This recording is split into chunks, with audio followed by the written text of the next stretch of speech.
I came to a place in life where I just didn't like me anymore. I looked in the mirror and I'm like, I will not spend the next 50 years with this guy. If your life was a movie and people were watching up to this point, what would the audience be screaming at the screen, telling you to do with your life? That's why I say this ain't no self-help book. This is a what the are you doing with your life book. Yeah. And that's why that's so important. What are you doing with your life, man? Why are you sitting around? Why are you waiting for shit to happen? It ain't gonna happen like that. Why are you feeling sorry for yourself? Why are you waiting for that fucking apology that's never gonna come? People sit around waiting and waiting and waiting and waiting and blaming and blaming. You know, they say that the mark of maturity is when you finally realize that no one is coming to the rescue. No one's coming to the rescue. That the difference between the mature person and the immature person is the mature person accepts that they're totally responsible for their own life, that they are where they are and what they are because of themselves. You are your own worst enemy. You waste precious time dreaming of the future instead of engaging in the present. Since nothing seems urgent to you, you're only half involved in what you do. The human brain evolved under immense amounts of pressure. People think we're motivated by pleasure. And when I sat with Nir Eyal, who wrote the book on distraction and procrastination and why people do it, one of the really key messages I took away was that we're actually motivated by the avoidance of discomfort. But human beings with this incredible brain will keep going down the fourth tunnel forever. They will keep doing what they've always done. They will get into a rut, which we call a comfort zone. They will set a series of habits that are not serving their best interests, and they will keep on with those habits, and they will keep doing things that no longer make them happy, that no longer give them any cheese, and they will keep doing them year after year. I'm always waiting for everything to be perfect before I live my life.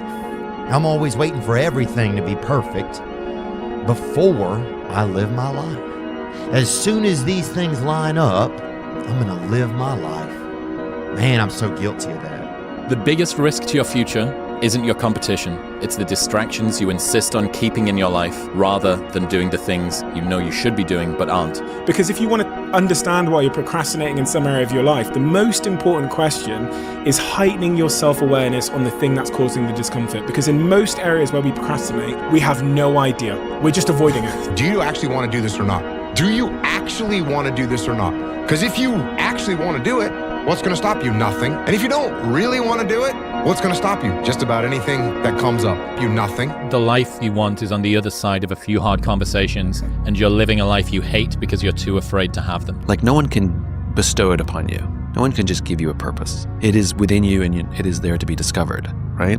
But at the same time, everything that happens to us in our lives, we have to say, okay, how did I contribute to this? How am I responding to this? How can I make this bad situation better? What did I do to make the situation happen? If you become aware of the discomfort, you can counteract it. But if you're not aware of it, it's an object you just can't hit. So that changed my life, that question. What is the psychological discomfort I'm avoiding right now? The question shouldn't be, yo, why is he doing everything? It should be, why aren't you? Why aren't you trying to do everything? Why not? Your biggest enemy is you. My whole book is about you battling yourself. People don't understand it's you against you. The only person that gets in your way is you. Nobody else. It's you. Part of the reason why you're not successful at 40 years of age has to be you. Has to be. Some of it has to be.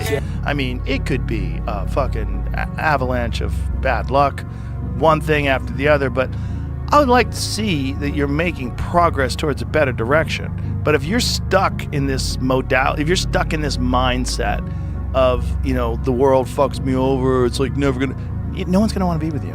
No one's gonna want to have children with you. No one's gonna be willing to rely on you to support a family.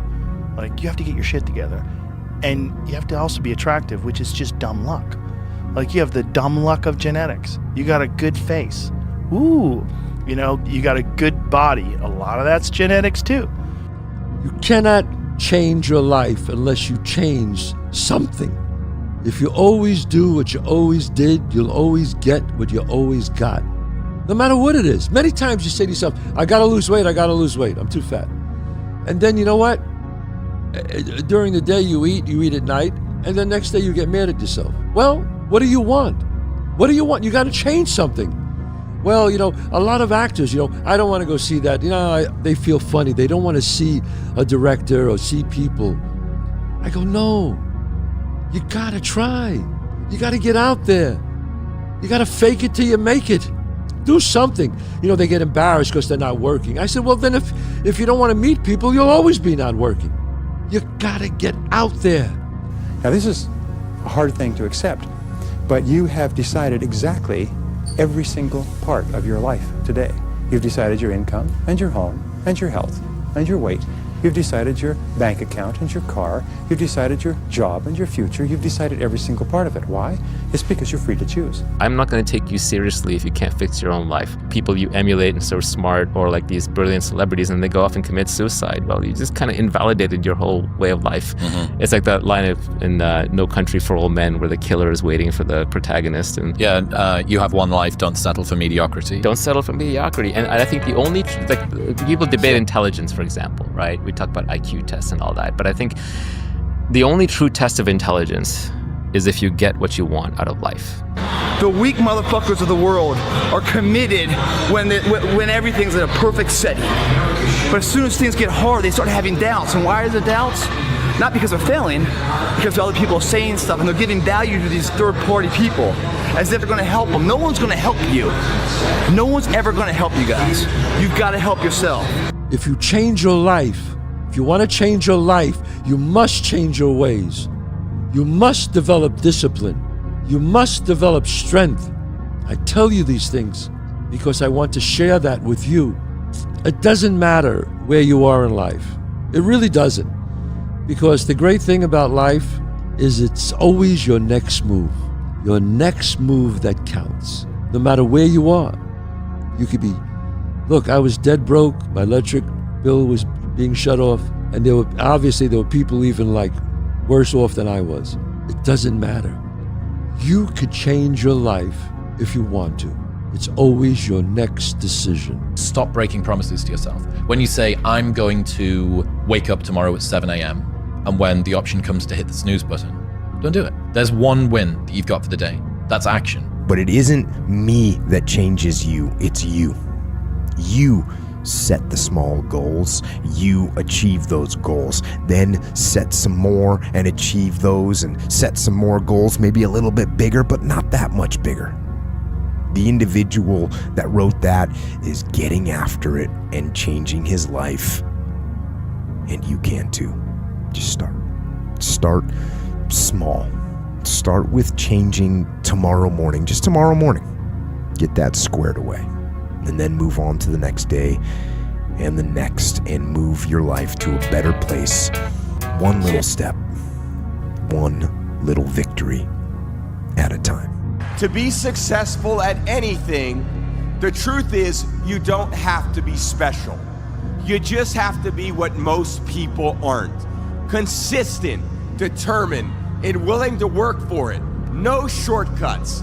Then if you look at the universe of things that you have to be doing, that, okay, I don't want to do this, the real question is, okay, is there a compelling reason that doing this thing you don't want to do improves future outcomes for future you? But if the thing you don't want to do is a thing that substantially enhances your future outcomes, you might want to consider doing that thing even though you don't want to do that thing now. Listen to me. The most important thing is this: to be able at any moment to sacrifice what you are for what you will become. Life is so difficult and challenging that unless you give it everything you have, the chances are very high that it will embitter you, and then you'll be a force for darkness and not good.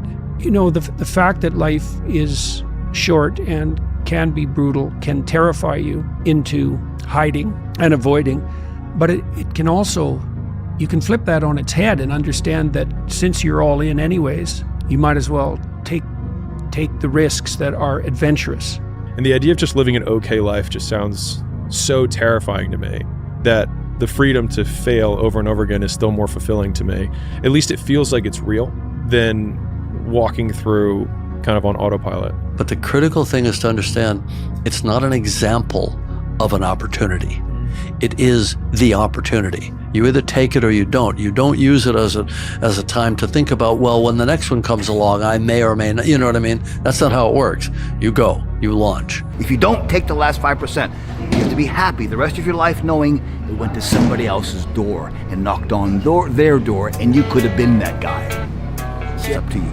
I am not going to live that life. I'm going to create what I want to create. And now I have all of the other fears that everyone else has, but my biggest fear is getting to the end of my life and not having tried or not having at least gone for it.